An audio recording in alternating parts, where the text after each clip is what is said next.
Mangituda Adam, and this is PVTV Gambia. Now, I want to bring you another installation of Vigesbusinessgroup, the work that we're doing. This is a great review. I've been doing reviews for the past week or two now, so I think they're coming off well. Thank you guys for the comments. Thank you. Make sure you like, comment, and subscribe below. You know, it definitely helps the algorithm and helps everybody get awareness of the Gambia, but not just that, the process of building a tiny house in the Gambia. So thank you again, and also the comments. We've been getting some great comments. You know, we make sure we answer all the comments, and we also have a survey in our bio. If you go to our channel, click the bio, there's a land assessment survey, and it helps us get an understanding of your needs for your build, so we can also integrate that into whatever discussions we have. Very soon here, you guys will be seeing dual videos. We'll be dropping double uploads a week because we have another project starting here very shortly. So we'll be getting some great footage on that. So I'm excited.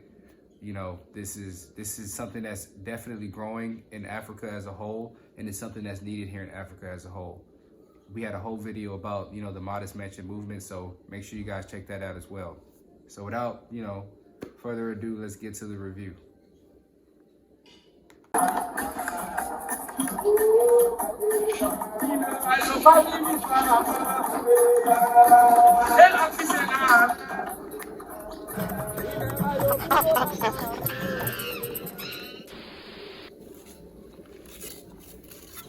Okay, yeah, so this was the start of day 14, and as you see, we're getting that first wall up.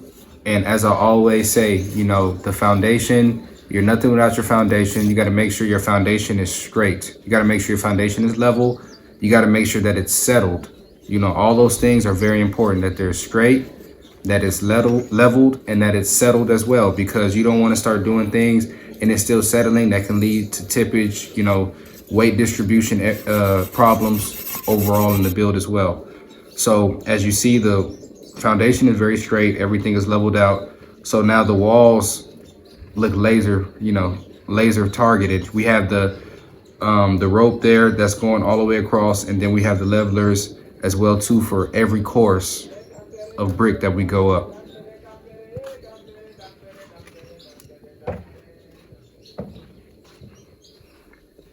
Yeah, see, the windows are a great, a good size. It gets hot in the summer. You know, we're in Africa. Although we are in Gambia, so the coast is literally 10 minutes away from where we're building right here.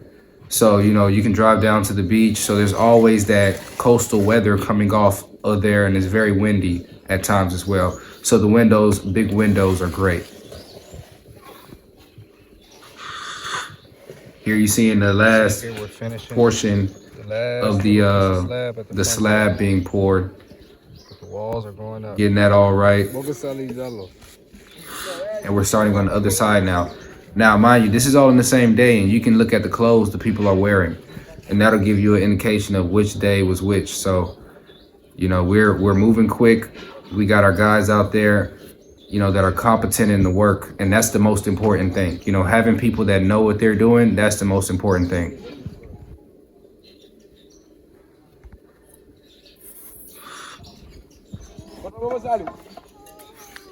Also, let us know in the comments what you guys think is the most interesting thing about building abroad, or a question that you have about building abroad. Let me know in the comments.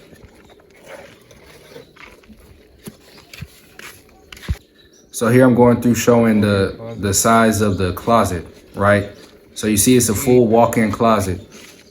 I'm walking maybe 5, 6, 7 paces to the back of the closet, and maybe 4 paces in the width of the closet. So the closet is roughly about, I want to say, 2.5 meters by 3 meters, 2.5 meters by 3 meters.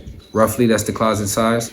So it's a big closet. You know, you can have wardrobes lining the perimeter walls. You can have a little center table right there, a jewelry table. It's going to be beautiful inside once the client, you know, puts all their finishes inside. And that's another thing to understand. So we build to completion of the construction. So that's the structure itself, the plumbing, electrical work, plastering work, you know, all of that, the roof, that's what we build to. So any of your other finishes, like, you know, we don't know what color paint you want, or we don't know what exactly, like I'm showing here, this is the bathroom of a different house, but it's showing that the shower will be set up that way where you see that brick area there, blocking any water from splashing on the toilet and anything like that. But, you know, we don't know what tiles you want, and the sofas, the type of doors, the type of windows, those are all like custom. Those are all specific things. So that's something separate. We mainly focus on getting your building built for you, all the way up to where you can just put whatever custom things you want in it. And we help with that too, because we know many of our clients are abroad. So we do help. If you know what doors, if you know what windows, you know, we can even help source some of those things.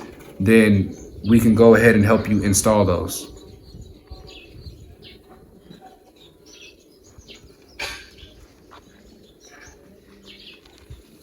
So here you see very quickly, we have the internal framework, the basic layout up. You have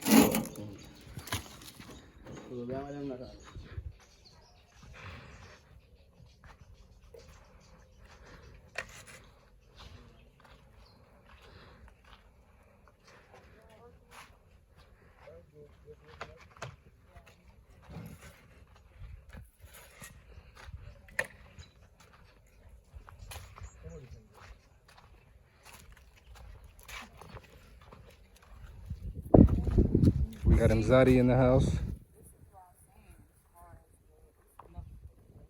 Yeah, just a little bit. You put a chair right there, a table, light. She said she might have like, you know, that barrel, we make sure that we fill it with water so we can have the workers, all the cement, you know, they need to be mixed right there instead of having to walk a good distance to where the actual spout is.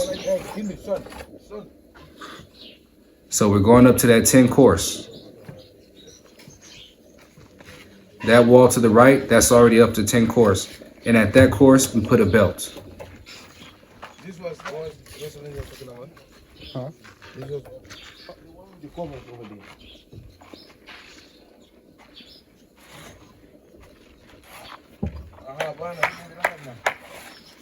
So if you see here, it's gonna come out.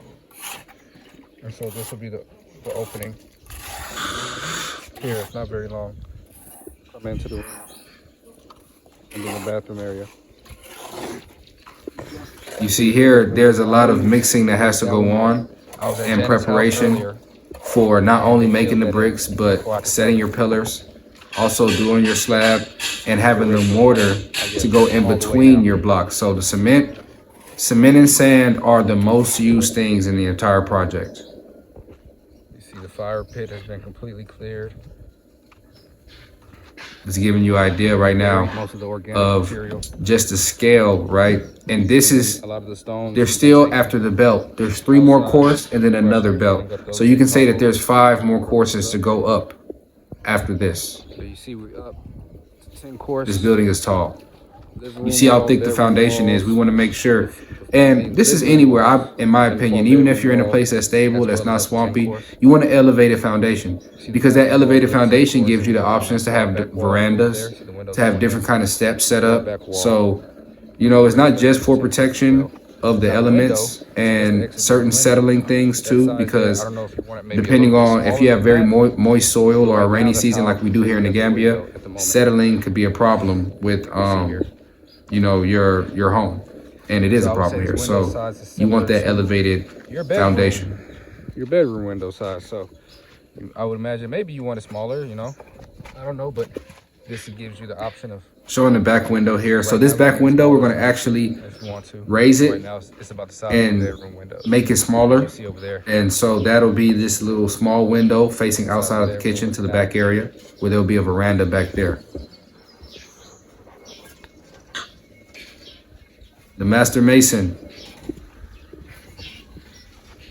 So this is qualified as iron bending, and this is really a separate contract. You know, like the plumber and the electrician, iron bending and carpentry, they're all separate things as well as masonry. So these are things to consider when you're building here. It's something that you might not know. You might just think, oh, I need a mason, I need a carpenter, I need an electrician. No, there's other things that you need as well, and that's just a factor in there. But I will say this: if you're able to get a mason that knows iron bending, depending on how well you know them, they will do that job for you as well. It might be a cost. It more than likely will be a cost, but it'll be far less than contracting an entire team of iron benders to do the job.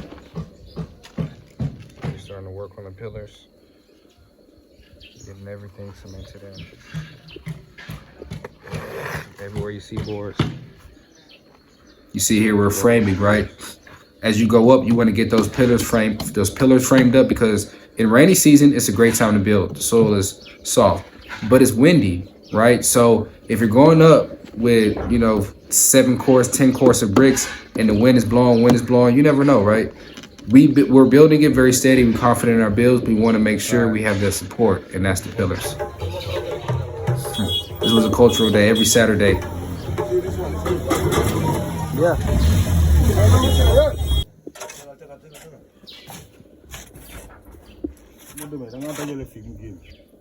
So here we're making more bricks.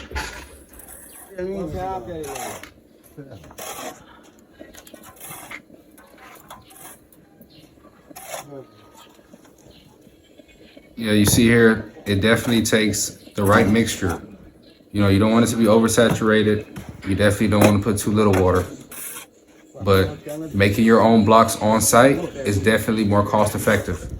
And you're able to get it done faster, and it's there on site. There's no transportation waiting, transportation costs, and risk of damaging bricks, offloading, onloading, and during transport.